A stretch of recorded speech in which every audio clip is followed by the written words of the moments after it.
Welcome to Beer and Drink Bill. This is DS. And I'm your dad bod demigod. My name's Joey Mayberry. And this is our news and rumor emergency episode, obviously. An emergency! It's emergency. I literally just got back from work and we're recording it. It's a bad day. There's a huge roster release today, mass release, and some shocking names included. Some of these I'm like, what? Why? So I guess the biggest shocker for all of us is the Queen of Opportunity, Dana Brooke. Dana Brooke was released today, which was a big shocker for everyone. I think, yeah, mostly just because, like, she's in a storyline. Like, she's got something going on in NXT. Like, there's an argument to be made for, like, some of the other names on this list. Like, they weren't really doing much, you know, things like that. But, like, we just saw Dana Brooke this past week on television, like, in a story, developing a character. This one, like, really shocked me. So the fact that Dana Brooke went down to NXT and she's really revitalizing her career, she's, like, doing this really exciting thing, having this different character of, like, she tasted the blood and she's seeing red. It really was a character that is resonating with a lot of the fans. And as you know, when she had that match with Cora Jade, NXT fans were like booing the heck out of Dana Brooke. They were like booing her as she was selling this like storyline injury. But now I think the reaction has been almost like half and half, that people are kind of being more invested in Dana Brooke. It was a bit of a predictable storyline, I'm not gonna even lie. Like, you saw the like progression towards like evil Dana, and eventually she was gonna probably turn on Kalani, and it was gonna be, you know, mentor versus mentee. But that was a story, and it was something that could be developed into something that was going to be very, very interesting and would probably revitalize Dana into something bigger. So the fact that they just kind of dropped her and the ball all at the same time is really shocking. Especially for someone who was enjoying a main roster career. I mean, we don't know if it's WWE who sent her there or if she decided to go there herself, but the fact that she would go into the developmental territory, it really shows that she is humble. She was signed in 2013, so she's been there for almost 10 years. Yeah, I mean, she came in with pretty much the start of the Four Horsewomen. Like, she's been there for forever. For her to go down to NXT to redevelop her career, I feel like that really shows a lot. She's a hard worker. Everyone talks about how she's a hard worker, and as you saw from the interview that we did with Dana on Ring the Bell, or everyone talked about how she's such a nice person and hard worker. It's very shocking, and I can't wait to see what her overall statement is, because she's also one of the few people who hasn't like spoken out about their release yet. She kind of is the symbolism for opportunity. Opportunities. She like personifies the word opportunity for me. So the fact that her opportunity was crushed, at least in WWE, is really heartbreaking. But you know what? World is your oyster. She's one of those people that I really want to see what she does outside of WWE, because I feel like she can prove that she's got a lot more to offer. I can agree with that. I don't actually, unless maybe Impact, but I don't really see her going into wrestling. Like, I see her kind of branching out, maybe going into like bodybuilding or even like motivational speaking. I think that would be something really good for Dana. 24/7 Dana. 24/7 Dana. I'd watch that podcast. I'd subscribe. Also, it is criminal that they did not go for Charlotte versus Dana storyline. Because we're going to talk about her in a second, but it was criminal that they didn't put her with Emma and make a freaking tag team. So Emma was another name that was released, which is another shocker given that she like pretty recently came back. Emma and Dana, they were right there. Like, they were trying to come up with all these freaking like tag teams that doesn't even make sense, like Zoe and Shayna. Emma and Dana was there the whole time. I don't know what it is with WWE and their necessity to not let women be tag teams. Like, they just don't want like two women to be a tag team. They always have to branch off and do something like a singles star. The only exception I can really think of at this point is Kaden and Katana, who have, you know, kind of lasted as a team, and then maybe Alba and Isla if they let that continue. But so it's really sad day for Tenille, because Tenille got really excited earlier today because Elimination Chamber was just announced to be in Australia. She tweeted out a dream at WWE. Not even an hour later, she tweeted, "Oops, never mind, I just got released. I'm no longer with WWE." So her dream came true, and then it was just crushed. Yeah, I don't understand exactly why they wouldn't push Emma more than they did. Like, she's one of those ones that I was like, what was the point of even bringing her back? To be honest, you didn't do anything with her. I thought WWE had a plan with Tenille, even maybe with her boyfriend. Riddick, didn't he get released too? Yeah, he did. Honestly, they brought her back and they made her look like she was going to be some sort of credible threat to the women's division. Because like her first match was up against Ronda Rousey. And they made a big deal about, oh, Emma's back. That's it. They didn't do anything else. This release wasn't shocking to me. Like, Dana shocked me. This one, I was like, okay, I kind of saw it coming. Like, I thought maybe they would just kind of keep her on the back burner and, you know, keep her on the payroll and kind of do something else with her, maybe down the line. I didn't see her getting released, but honestly, like, she just wasn't doing anything. I think she like talked a little bit about like how she started the women's revolution in NXT. I think like briefly in a backstage segment before one like Raw match or something like that. I'm so tired of this storyline of who started the women's revolution. I'm the most relevant woman. I'm the biggest. Like, can we stop that? You can't tell Emma to stop that. That's the one thing she has. That's the only thing she has going. I'm not telling her to stop it. I'm telling WWE to stop making storyline about that. The women's revolution, yes, it happened, but also like we're supposed to ignore like they weren't the ones who like were holding women back in the first place. Yeah, so that's the funny part.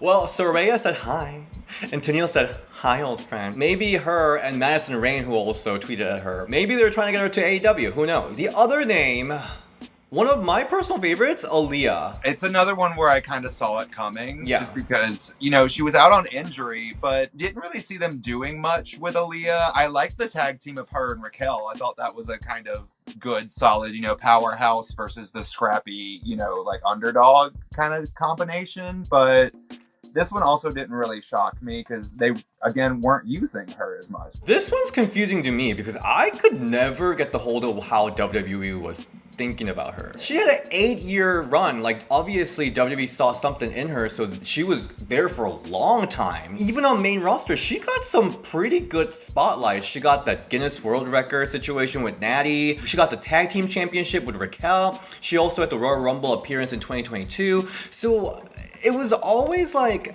I wasn't sure where WWE was with her, but according to Fightful Report, Aliyah was a name that many in WWE expected in this cut. She's been off television since losing the title, and she was rarely brought to TV and was not factored in creative process. I mean, I could have told you that. That kind of read pretty clearly on television, no lie. And apparently she started on the same day that Kevin Owens started in WWE. Really? I think she's, you know, really good as like the scrappy underdog, but like even her NXT run, they really didn't give her anything. Like, she lost a lot. So like when she came into the main roster, I thought this would be a breath of fresh air for her, and it seemed like they were kind of trying to work her into things. I can see how she wouldn't be used creatively, but to be honest, she was getting a lot more than a lot of the other girls were getting at the same time. So Aliyah tweeted today, as of today, I'm no longer a part of WWE. We already made a video about this before, so you can watch that one, but Aliyah was kind of alluding to her relationship with WWE being really rocky. She was talking about how, you know, she was going to attend the show as a crowd and she's going to bring like a sign. And I think she was like blocked from coming, so she was like selling her ticket. So it was like a whole thing that was very bizarre. And she even tweeted out, all I'd be hearing is excuses. She obviously was not happy with how she was getting booked. I personally loved her moveset. It was very diva. I loved her gears. And she had great character work, I feel like. So I want to see her somewhere else. I would like to see what she can do when she's not, like, you know, held on the leash, per se. Like, let her go out there and show what she's capable of. I'd love to see it. So Yulisa Leon was the other one that was released today. Of course, her tag team with Valentina Ferros was a very prominent one. So in that sense, it was kind of shocking. There was a rumor, though, earlier, I think maybe a couple weeks ago, that she previously asked to be released, but that request was denied by WWE. I mean, if she's asking to go, let her go. Like, that's how I look at that with jobs. Like, if you're tired and you're not enjoying what you're doing and you want to leave, let them leave, especially in wrestling where you have to, like, other safety really relies on your emotional kind of state. So if you're walking in the ring and you're not feeling it and it's just like another day at work for you, I'm glad when people get released when they ask for it. What was your thought on her tag team with Valentina Ferros? I thought they were good. I thought they had a ton of potential. We saw some really good tag team matches out of the two, but again, WWE has its no direction for women's tag teams. Like, they just don't. Like, NXT right now is chock full of women's duos, but now they don't even have a championship to contend for unless, you know, the champions either come to NXT. It's the tag division's just like the worst booked thing in wrestling right now. WWE is not the only company it's not the only option for wrestlers, especially with WWE trying to recruit all these people outside of wrestling world. They're trying like really hard to get all these like college athletes and stuff like that. So I feel like WWE really needs to be, as a company, more attractive to keep these talents with the company. If I were Yulisa Leon, knowing that I am here in the tag division and not seeing any opportunities in main roster and NXT, I wouldn't know if I want to spend another 3-4 years wasting my youth there. Yeah, I agree with that. Like, one of my favorite like things that I've learned in wrestling, actually I learned from Effie, like, you can become a superstar in wrestling via the internet. You don't even need to join a promotion. Like, all you have to do, you can do touring across the nation in the independent circuit, and you can make a name for yourself these days. Like, you just don't have to rely on television, which is a great factor. So, like, anybody who wants to take the ball and run with it in wrestling can totally do it. The other two names that was released that is a little bit in the more unfamiliar side is WWE recruit Alexis Gray. I feel like she never actually made a debut, but she is a track star. She's a track and field athlete that was signed by WWE back in January. She posted on Instagram saying, "I'm no longer with WWE," and she said, "At the end of the day, I put in works. Every day that I went in that place, I have never wrestled in my whole life, but that did not stop me from showing that I can be one of the world's greatest superstars. Now that I've found this new passion, I won't stop. I'll just take another way." So she made it a point to say that she will be staying in this pro wrestling industry. I mean, if you're that young and you got recruited by WWE and you were trained in like the performance center, yeah, take it to the indies, see what you can do, like make your way up the ladder. Like, good for you, girl. And Brooklyn Barlow, I believe she had a couple NXT level up matches. She posted on her Instagram saying, "As of today, I'm no longer with NXT, grateful to have experienced the WWE universe and everything that comes along with it.